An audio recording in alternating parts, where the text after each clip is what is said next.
देखिए एक बार फिर से आप लोगों के सामने देखिए बड़ा दिलचस्प ये नज़ारा है। मैं आप लोगों को दिखा दूं, मैं नैनीताल के जंगलों में मौजूद हूं और इस जंगल में मैं आप लोगों की बड़ा दिलचस्प एक बात बताने वाला हूं।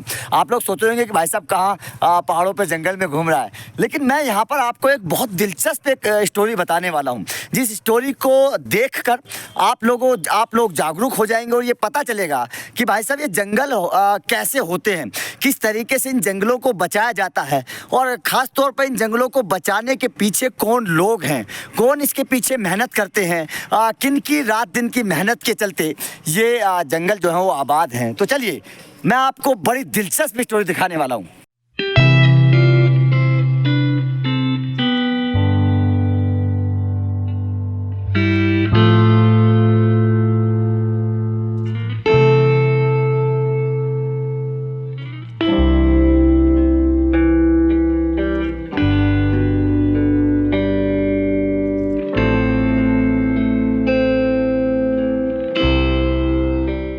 ये देखिए भाई साहब, आप सोचेंगे कि भाई साहब कहाँ जंगल में, देखिए आप अंदाज़ा लगा सकते हैं कितनी गहरी घाटी है।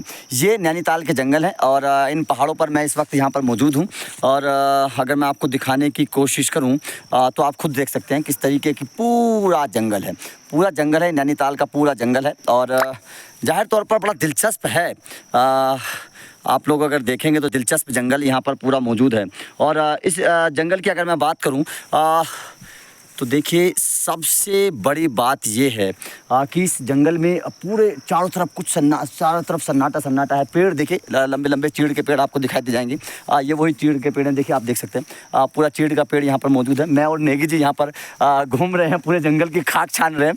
नेगी जी मुझे बड़ी दिलचस्प जगह एक ले जाने वाले हैं, दिखाने वाले हैं कि आखिर इन्होंने यहाँ पर क्या किया है। आप लोग भी उसको देखेंगे ना कि जब इनकी कहानी मैं आप लोगों को दिखाऊंगा तो आप भी हैरान रह जाएंगे कि भाई साहब इस जंगल के बीच देखिए पूरा यहाँ पर कोई नहीं है, पूरा सन्नाटा है, घाटी आप देख सकते हैं पूरा घाटी है और इस घाटी के बीच में नेगी जी मुझे कुछ दिलचस्प चीज़ दिखाने वाले हैं। पहली बार मेरा एक्सपीरियंस है, पहली बार मैं इस इतने घने जंगल के बीच पहली बार आया हूँ। जाहिर तौर पर थोड़ा सा एक्साइटेड हूँ कि आखिर नेगी जी दिखाने क्या वाले हैं। बड़ा एक्साइटेड हूँ कि आखिर नैनीताल के जंगलों में देखिए पूरा जंगल है, पूरा जंगल पहाड़ी है और बहुत ऊपर है। इस वक्त लगभग हम 150-200 फीट के ऊपर पहाड़ी पर हैं।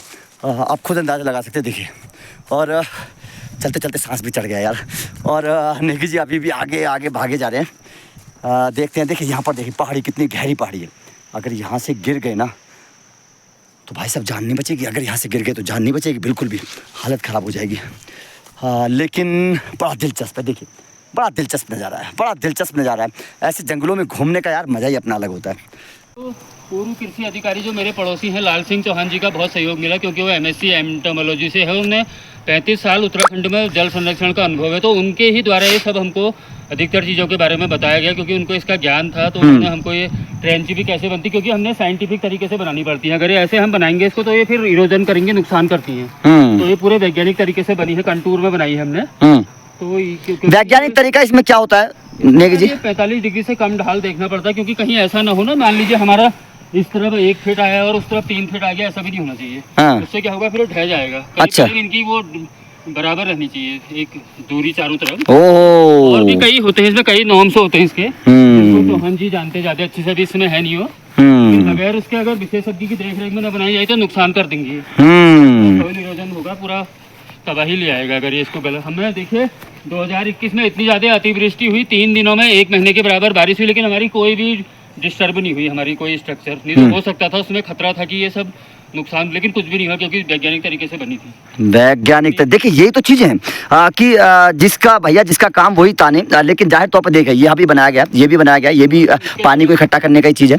तो हम करोड़ों लीटर वर्षा के जल को जमीन के अंदर डाल चुके हैं। चलिए देखिए कितना बड़ा काम किया है, कितना बड़ा काम किया है। और देखिए ये चीज़ें हम लोगों की नज़र में नहीं होती है। सबसे बड़ी बात है कि ये चीज़ें कितना बड़ा काम कोई इंसान कर रहा है, ये चीज़ें हम लोगों की नज़र में नहीं होती हैं, क्योंकि हम लोग उनको कवर ही नहीं करते हैं। जो मेन स्ट्रीम मीडिया है वो इधर उधर की चीजें कवर कर रहा है, ये चीजें कोई नहीं बताता। यार का पौधा देखिए, इसके फूल में मधुमक्खियां भी वो बनाती है। यहाँ पर ये हजारों की तादाद में, तो अभी ये जैसे जैसे बड़े होंगे तो यहाँ पर मधुमक्खियों का भी आगमन होगा। उससे आसपास जो मधुमक्खी पालक है उनको भी फायदा होगा, ज्यादा मात्रा में बनेगा। शायद उनको ज्यादा दूर नहीं जाना पड़ेगा, क्योंकि नहीं तो मधुमक्खियों को उनको बहुत लंबा सफर करना पड़ता है। आसपास से ले जाएंगे, यार है मधुमक्खियों के लिए बेस्ट है। हजारों वृक्ष काटे गए तो देखिए सब नीचे से निकल रहे हैं, जड़ों से रिजनरेशन हो रही है इसमें। देखिए यही तो है प्रकृति। क्या है, प्रकृति ने सब कुछ दिया है, सब कुछ दिया है, हर चीज़ का सॉल्यूशन प्रकृति के पास था। लेकिन जब इंसान ने उस सब चीज़ को ख़त्म कर दिया तो छेड़छाड़ करेगा इंसान, तो इंसान को ही भुगतना पड़ेगा जाहिर तौर पर। लेकिन नेगी जी का काम सराहनीय है और वास्तव में प्रकृति को बचाने के लिए नेगी जी बहुत बड़ा काम कर रहे हैं। देखिए इन्होंने पूरा पहाड़ मुझे घुमा दिया है। इनके साथ साथ आज मैं भी बड़ा रोमांचित महसूस कर रहा हूँ, जिस तरीके से पूरा पहाड़ मैंने अपनी ज़िंदगी में कभी इतना पहाड़ नहीं घुमा है जितना आज नेगी जी ने मुझे घुमा दिया। पूरा पहाड़ देखिए, मैं आपको दिखा देता हूँ, पूरा पहाड़ नेगी जी ने मुझे घुमा दिया ऊपर तक। की तरफ भी ये काम किया है, काफी बड़े एरिया में किया है हमने। हाँ, करीब 2-2.5 किलोमीटर की रेडियस होगी अगर देखा जाए तो। हजारों कई हेक्टेयर हो गए। और पहाड़ पे 2-2.5 किलोमीटर बहुत एरिया होता है नेगी जी। देखिए पहाड़ की चोटी पर हम आ गए हैं और पहाड़ की चोटी पर आप देख सकते हैं इसी तरीके के पेड़। ये जो सारे पेड़ आपको छोटे छोटे नजर आ रहे हैं ना, ये अब से 20-25-30 साल पहले ये बड़े हुआ करते थे, जंगल पूरा हुआ करता था। लेकिन कट गए और कटने के बाद ये दोबारा से जिस तरीके से नेगी जी इस पर काम कर रहे हैं, देखिए ये पूरा जो पेड़ है ये उसी तरीके से दोबारा से जीवित किया जा रहा है। ये पेड़ भी देखिए जहाँ नेगी जी खड़े हैं, ये पेड़ भी उसी तरीके से। एक आजीविका तो साधन है ही है और वाटर रिटेनिंग भी है प्लांट जो है। बाकी चीड़ का तो ऐसा कुछ नहीं होता है, ये तो मतलब इमारती यूज में है, लेकिन वैसे पर्यावरण। ये देखिए ये जंगल के बीचों बीच अगर आप इस तरीके की स्टोरी करेंगे तो जाहिर तौर पर देखिए ये बड़ी दिलचस्प स्टोरी है। मुझे नेगी ने जैसे ही बताया तो मैंने सोचा कि यार एक पत्रकार होने के नाते ये स्टोरी जरूर करनी चाहिए, ताकि देश के लोगों को पता लगे कि जिन जंगलों की बात हम करते हैं वो जंगल कैसे बचाए जाते हैं, कितनी मेहनत उनके पीछे की जाती है। जी नहीं, ये सुन प्रजाति का वृक्ष है, ये तो ऐसे ही हुए हैं, बीज आके हुए हैं या कुछ कटे हुए भी होंगे, इनके अगल बगल देखिए जो कुछ ही सालों में काफी बड़े हो जाएंगे। लेकिन अगर हम आग से नहीं बचाएंगे तो ये भी खत्म हो जाएंगे। देखिए ये बगैर हमने लगाए नहीं है, तो देखिए बगैर लगाए ये भी इतना, ये भी एक चमत्कारी है, क्योंकि लगा के पेड़ों को लगाना तो आसान है लेकिन उनकी केयर करना बहुत मुश्किल है। बिल्कुल बिल्कुल, देखिए पेड़ों को लगाना आसान है, घर से बचाना, लेकिन इनको ऐसा कुछ खास करने की जरूरत नहीं है ना। हाँ। अब देखिए इतना झुरमुट हो गया, देखिए इतने पेड़ हो गए, अभी 1-2 बरसातों में तो पूरे बहुत अच्छे हो जाएंगे, क्योंकि उनको लगा के फिर पानी डालना तो यहाँ बहुत मुश्किल है ना इस एरिया में। बिल्कुल बिल्कुल बिल्कुल नेगी जी, वास्तव में आप बहुत बड़ा काम कर रहे हैं देश के लिए। बताऊं मैं, जैसे अगर मैं छोटा पेड़ लगाते हैं उसकी ग्रोथ बहुत कम होती है, इसकी करीब 6 गुना ज्यादा होती है उससे ग्रोथ। इन पेड़ों की जो ये पिछले 4 साल में इतने बड़े हो गए हैं, हम वैसे लगाए तो वैसे बहुत समय लग जाएगा, लेकिन पिछले 4 साल की मेहनत है हमारी, क्योंकि ये पुरानी जड़ थी। क्योंकि 2019 तक तो एवरी ईयर इसमें आग लगती थी, हमने 2020 से नहीं लगने दी है हालांकि। अच्छा, ये भी बड़ी दिलचस्प एक जानकारी है, लोग भी जानना चाहेंगे कि आग लगती कैसे थी। आग सर ये लापरवाही है लोगों की। देखिए कुछ लोग तो ऐसे ही लगा देते हैं जानबूझ के, और मेनली क्या होता है लोग घास के लिए लगाते हैं, क्योंकि अगर जंगल को जला दिया जाए तो फिर बरसात में कुछ अच्छी घास निकलती है। वो भी ग्रामीणों का लालच है, और कुछ लोगों को मजा आता है, खुरापात करते हैं, लेकिन जैसे सिगरेट बीड़ी फेंक दी इस तरीके से। क्योंकि जंगल की जो आग है ना, ये भी बड़ा दिलचस्प कहानी होती है कि जंगल में आग आखिर लगती कैसे है। तो नेगी जी का कहना है कि कुछ लोग तो शरारत करते हैं। ऐसे अपने आप तो नहीं लगती है तो मैन मेड। हाँ मैन मेड ही, बिल्कुल आदमी लगाएगा नेगी जी, अपने आप तो थोड़ी लगेगी नहीं। बिल्कुल लोगों को पता नहीं है ना असल में। देखिए सर उससे नुकसान बहुत होता है, पूरा इकोसिस्टम खराब हो जाता है। देखिए चिड़िया मर गई, सांप जल गए, खरगोश जल गए, हिरन जल गए, उससे क्या होता है पूरा एक खाद्य श्रृंखला हमारी टूट जाती है। हाँ, जंगली जानवरों को भी नुकसान है। बिल्कुल आपकी बात ठीक है, अगर जंगल में आग लगेगी तो कौन बचेगा, सब मर जाएंगे। पहाड़ में देखिए आज जंगली सुअरों का इतना आतंक हो गया है, लेकिन आज से 15-20 साल पहले हम सुनते भी नहीं थे। उसका कारण क्या है, जो रेड फॉक्स होती थी वो सुअर के नवजात उनको खाती थी बच्चों को, उसकी आबादी को नियंत्रण करते थे। लेकिन अब रेड फॉक्स नहीं रही, कुछ आग में जल गई या कुछ शिकार हो गया होगा, आग से ही जली होगी ज्यादा तो, लोमड़ी का तो ऐसा शिकार तो बहुत ज्यादा होगा नहीं, लेकिन मुझे लगता है कि आग में जल के खत्म हो गई है। इस कारण सुअरों की आबादी अनियंत्रित हो गई है। पहाड़ में आज खेती करना इतना मुश्किल हो गया कि हल की जैसी जुताई कर देते हैं खेतों में। तो रेड फॉक्स अब पहाड़ों पर नजर नहीं आती। बंदर भी देखिए, बंदर क्यों आ रहे हैं, क्योंकि जो ये बांझ वाला मैं बता रहा हूँ, जो ओक ट्री है, मैं बताता हूँ आपको, ओक ट्री में एक मूंगफली टाइप की निकलती है, जो जिसको बंदर की मूंगफली कहते हैं। वो बंदर उसको खाते थे, ऐसे होता था वो मूंगफली टाइप का। तो हुआ क्या है, देखिए जो बांस के वृक्ष कटे तो जंगलों में देखिए वो ये है, ये इसमें निकलती थी, तो बंदर उसको खाते थे। लेकिन अब ये पेड़ ही नहीं रहे जंगलों में, ये पेड़ तो लोगों ने काट लिए, तो बंदरों ने आबादी की ओर आना शुरू कर दिया। कुछ ऐसे कुछ फलदार वृक्ष भी हैं इसमें, जैसे मेहल एक होती है नाशपाती का, वो होता है जैसे उसमें नाशपाती की कलम लगाई जा सकती है। तो वो देखिए यहाँ पर काफी है, जैसे ये है, ये है देखिए मेहल है, ये मेहल है, इसमें नाशपाती की कलम लगाई जा सकती है, जो नाशपाती होती है। तो ये इसमें हम क्या करेंगे, जैसे बड़ा होगा वो लगाएंगे, उससे क्या होगा कि बंदरों को यहाँ खाने को मिल जाएंगे फल, अपने नीचे नहीं आएंगे वो। तो बिल्कुल देखिए ये बड़ी दिलचस्प जानकारी है कि बंदर आखिर आबादी में क्यों पहुंच रहे हैं, क्योंकि जंगलों में जब उनको खाने का सामान ही नहीं मिलेगा तो भैया आबादी में तो जाएंगे। इसके हजारों पेड़ हैं यहाँ पर मेहल के। 4 सालों में उसकी नाशपाती की लगा दूंगा कलम, तो 2-4 साल में वो हो जाएंगे, बंदर ही बिजी हो जाएंगे। बिल्कुल बिल्कुल, देखिए बड़ी दिलचस्प ये जानकारी है यार। ये जानकारियां आप लोगों को बाकी जगह नहीं मिलेंगी, ये जानकारी केवल आपको हमारे यहाँ पर मिलेंगी, क्योंकि जंगलों को कैसे बचाना है ये हम जानकारी आपको देंगे। देखेंगे। इसमें भी एक हिसालू बोलते हैं, ये भी एक आयुर्वेदिक औषधि है। इसमें एक पीला सा बीज आता है खाने का, वो बड़ा मीठा होता है और आयुर्वेदिक औषधि भी है। तो जंगल की आग में लेकिन ये भी खत्म हो जाता है। ये रहेगा तो देखिए इसमें कुछ चिड़ियों को खाने को मिलता है, तो चिड़िया फिर कुछ इधर उधर बीज प्रकीर्णित करती है जंगल में ना, तो मनुष्य भी खाते हैं इसको। हम सारे कमेंट में डाल देंगे। हिसालू बोलते हैं इसको, हिसालू है, किलमोड़ा है।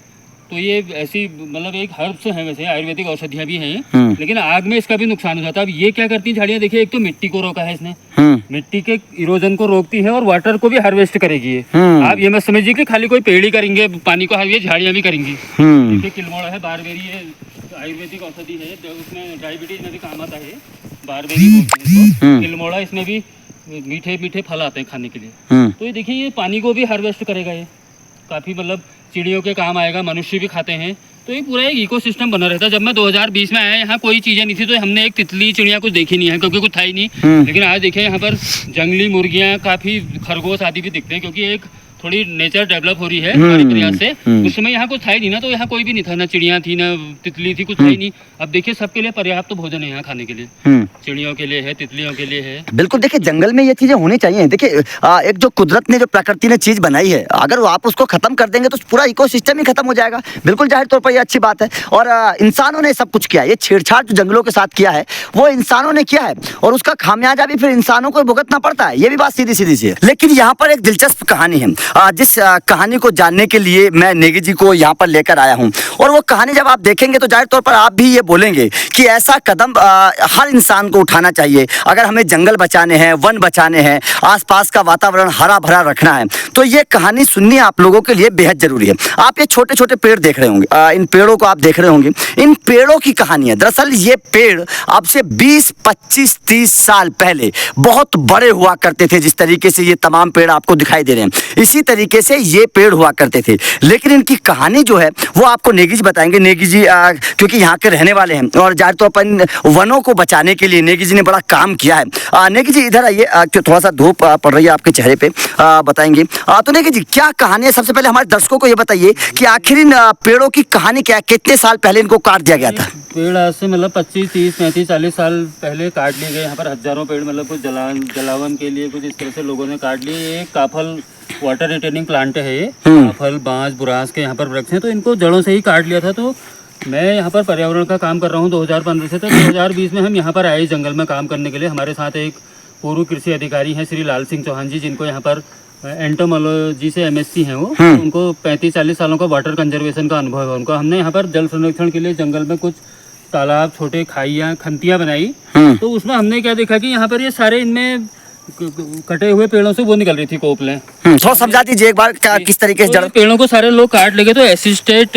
नेचुरल। मैं एक बार आपको रोकना चाहूंगा, मैं अपने दर्शकों को एक बार समझा देता हूँ। देखिए ये पेड़ है, ये पेड़ है, इस पेड़ की आप जड़ देख रहे हैं, ये जड़ देख लीजिए। हाँ, ये पेड़ अब से 30, 35, 40 साल पहले, देखिए आप देखिएगा, ये 30, 35, 40 साल पहले पेड़ यहाँ कट गए थे जब जंगलों को काट दिया गया था, नैनीताल के पहाड़ों के जंगलों को। उसमें से कोपले निकली, फिर उसमें से कोपले निकल के क्या प्रोसेस था नेगी जी? इसमें सर ऐसा होता था हर साल, जैसे वो कोपले प्रकृति में ऐसा होता है, किसी पेड़ को काट भी दे तो हर साल में रिजनरेशन होती है। लेकिन ये सारे पूरे पाइन के ट्री हैं, तो पाइन में से इसमें जो इसकी निकलती हैं, जो ये पत्तियां हैं, देखिए इस तरह से ये जो निकलती हैं पूरे जंगल को कवर कर लेती है ये। तो इसमें क्या होता था, हर साल जैसे रिजनरेशन होता था तो ये आग से सारा जल जाता था।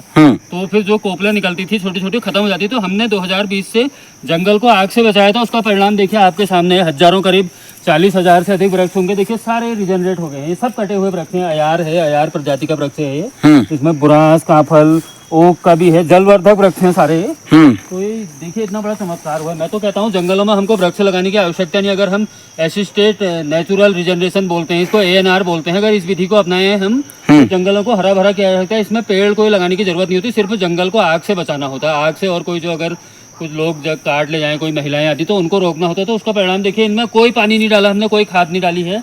और जो हमारे जो वाटर का जो हमने ट्रेंचेज वगैरह में, उसकी भी नमी मिली है इनको, दिखाएंगे आपको। तो अगर ये विधि को अपनाया जाए तो पूरे उत्तराखंड में, तो मैं मानता हूँ जो हम सारे चौड़ी पत्ती वाले वृक्ष काट लिए गए वो अभी पुनर्जीवित हो जाएंगे। हमने यहाँ पर किया है, कोई भी देख सकता है, 40,000 वृक्ष कम नहीं होते हैं। अगर आप 1 करोड़ रुपया भी खर्च कर लो तो भी 40,000 वृक्षों को जिंदा नहीं कर पाएगा कोई भी। तो हमने देखिए बगैर पानी के, कोई पानी नहीं डाला इनमें, सिर्फ हमने आग से बचाया है जंगल को। उसका उसका परिणाम ये है, भी हम आगे को दिखाते जाएंगे, हजारों की तादाद में है वृक्ष। तो अगर हम 7-8 साल इसको हम इस जंगल को और अभी बचा लें तो ये पूरे बड़े हो जाएंगे। ये इनमें फल भी आएगा। ये तो काफल का पेड़ है। इसकी काफल क्या होता है? काफल सर छोटे छोटे दाने खाते हैं उसको। हाँ। मीठे होते हैं। हाँ। और इसकी कहानी मैं बताऊं, ये पेड़ किसी तरह उगता नहीं है, इसका बीज उगता नहीं है। इसको जब चिड़िया खाती है, जब वो अपने पेट से बीट करती है, तब ये उगता है। और ये बड़ी दिलचस्प जानकारी है। तो बहुत मुश्किल से ये बड़ी दिलचस्प जानकारी कि ये जो पेड़ है काफल का, ये पेड़ अपने आप नहीं उगता है, आपको नर्सरी में कहीं नजर नहीं आएगा। हाँ, ये बड़ी दिलचस्प जानकारी कि अगर पक्षी खाएगा तभी इसका फल का बीज खाएगा तभी ये पेड़ होगा। तो देखिए ये पहाड़ों पर कैसी कैसी चीजें मिलती हैं। ऐसे होके जब आता है, ऐसी हाँ। प्रक्रिया होती है, उसके बाद ये उगता है। वेरी नाइस, बड़ी इन्फॉर्मेटिव जानकारी आपने नेगी जी दी है। रोजगार का भी साधन है सर। ये बिकते हैं 500-600 रुपए किलो बिकता है काफल। जो फल होता है। हाँ, उसमें हम कमेंट में डाल देंगे नीचे, वो 500-600 रुपए किलो बिकता है। मतलब अच्छा है, बढ़िया है वो। तो एक ही रोजगार देखिए, अगर इस समय यहाँ टूरिस्ट इतने ज्यादा है, कैसी धाम में मतलब लाखों रुपए का काफल है, क्योंकि 600 रुपए किलो करीब बिकता है ये बांज है। देखिए ओक ट्री है, ये वाटर रिटेनिंग प्लांट है। ये मतलब पानी सबसे ज्यादा होता है इसकी जड़ों में। इसके बारे में कहा जाता है कि अगर 20 साल का होगा तो उसकी जड़ों में 10,000 लीटर पानी होता है।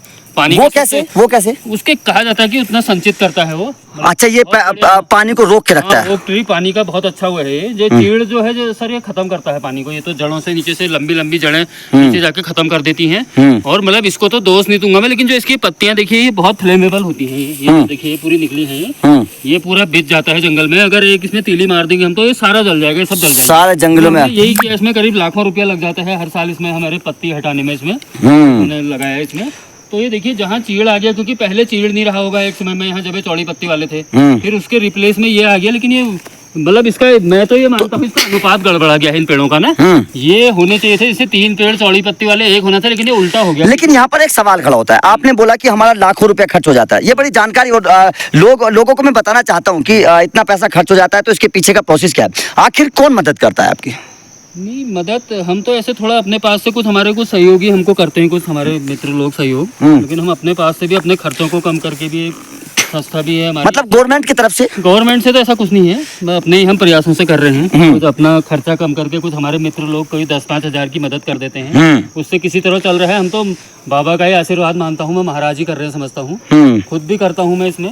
देखिए मैं अपने दर्शकों को एक चीज और बता, देखिए ये जो पेड़ है ना, आप देख रहे होंगे, ये पेड़ भी पहले कट चुका था, लेकिन उसके बावजूद देखिए दोबारा से पेड़ पैदा हुआ है। आप देखिएगा, ये भी उसी प्रजाति का, जंगली प्रजाति का कोई पेड़ है। तो जाहिर तौर पर देखिए इस तरीके के आपको बहुत सारे पेड़ यहाँ पर नजर आएंगे, जो अब से 20, 25, 30 साल पहले, जैसा नेगी जी बता रहे हैं, वो पेड़ कट चुके थे। वन जो काटने वाले लोग पहले काट चुके थे, जो लकड़ी का मतलब अलग गलत तरीके से व्यापार करते थे, और अब ये दोबारा से पेड़ जीवित किए जा रहे हैं। और इसके पीछे नेगी जी का बड़ा योगदान है। ये हटाना पड़ता है क्योंकि सारे देखिए पूरा एक कवर। तो नेगी जी ये तो बड़ा डिफिकल्ट काम है, क्योंकि पूरे जंगल से ये पत्ती हटाना तो बड़ा डिफिकल्ट है। बहुत इसमें पैसा इसीलिए लग जाता है, लगे हैं बस।